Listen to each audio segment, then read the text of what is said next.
Welcome back. Joining us now is Lynette Pollard-Elgert with the Living Through Loss Counselling Society, British Columbia. Hi there. Hi. Now, Dave lost his wife, and he's chosen to reinvent himself and deal with the grieving process through volunteerism. I would imagine there's myriad ways for people to approach this life challenge.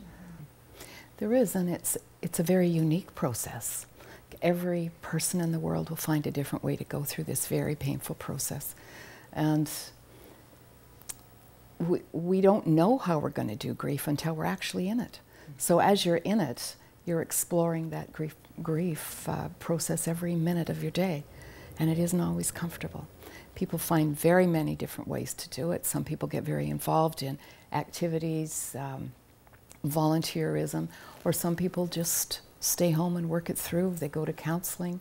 But whatever it is, everybody is going to experience grief at some point in their life. There's often a reaction of no reaction, of trying to avoid it altogether, of saying, this is too painful, I'm not going there, I'm going to do anything but. So the avoidance happens. Do you find that in a large percentage? Well, you know, there's not very many of us that really want to feel the pain of grief. So for a little while, we often all find ways to get away from it. And at the beginning of the shock, or when you first hear the news, whatever that is, your body goes immediately into a protective phase, and it's called shock, and your body's filled with chemicals very much as strong as heroin and morphine, and that can stay in your body for varying lengths of time. So it could stay in as long as 15 years, depending on many reasons, which is what makes it unique. So it might be your own personal way of dealing with stress. It could be you've had multiple losses. It could be your gender, your sexual stereotyping. It could be your religion or your culture, the way the person died. All of that might make a difference in terms of how long the shock stays in your body. I mean, that's the beauty of shock, because it protects you from what you've just heard. And most of us, if we had to take it in all at once, we'd all be in the mental institute. Mm-hmm. So the shock leaves our system a little bit at a time. But we have this wonderful natural wisdom that tells us when we're able to start dealing with the pain of grief. And that may depend on our support system. Do we have people around us to support us while we go through grief? How can a person hope to move forward? You say there's no one way, but there must be some template, a general template that you can offer for someone who wants to help themselves but has no idea how. Well, the first way we would always intervene is physically. And people don't always attach the physical response to grief because sometimes it doesn't happen for a few months. So there's a lowered immune system, there's a general malaise, you might get headaches, there's a restlessness that goes along with it, could be stomach problems, sleeping problems. So we don't always attach that to grief. So when I'm working with a client, I always want to make sure their physical self is holding up. If we can get that physical self strong, we can start doing some of the emotional work that is required for someone to go through grief. Everybody's unique. We go in and out of different phases of grief. But if we're trying to do some stuff for ourselves, one of the best things that we can do if we're not actually out talking to people is journaling. Grief has to come out of your body. And so one of the ways we can start doing that is journaling. Talking to a friend is absolutely wonderful. Men and women grieve differently. For women, we want to talk and talk and talk, and we work it through that way.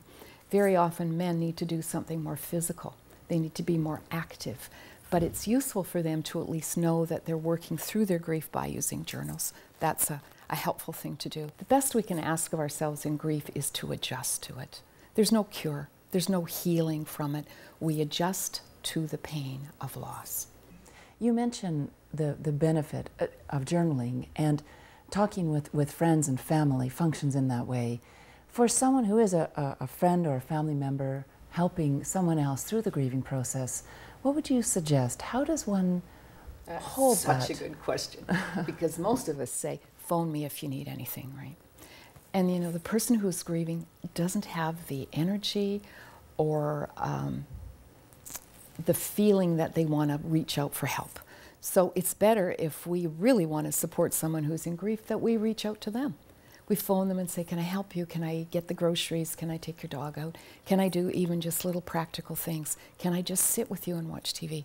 Can I be with you? That is the best thing. But we often say, and really it makes us feel better, to say, if you need anything, phone me. But in fact, we're relieved if they don't, right? Because we're all uncomfortable with death. North America is a death-denying society. We don't want to talk about it. We don't want it to rub off on me. It's not a subject that comes up at a Friday night party. It's not something that's of interest unless we're going through it ourselves. Grief has to be shared. That's the way we get through it. It needs to be shared. Our pain needs to be heard and valued. And so if we can find somebody to share our feeling with, it doesn't carry so much weight with us, but that we're able to find a place that we can deal with it and move on. So reach out. Reach out. Or write, right? If you can't reach out, at least find a way to get it out of your body. Lynette Pollard-Elgert, really sage words and so much good advice and perspective. Thank you so much. Thank you. I love talking about grief and loss, so thank you for inviting me. Thank you. We'll be back in a moment.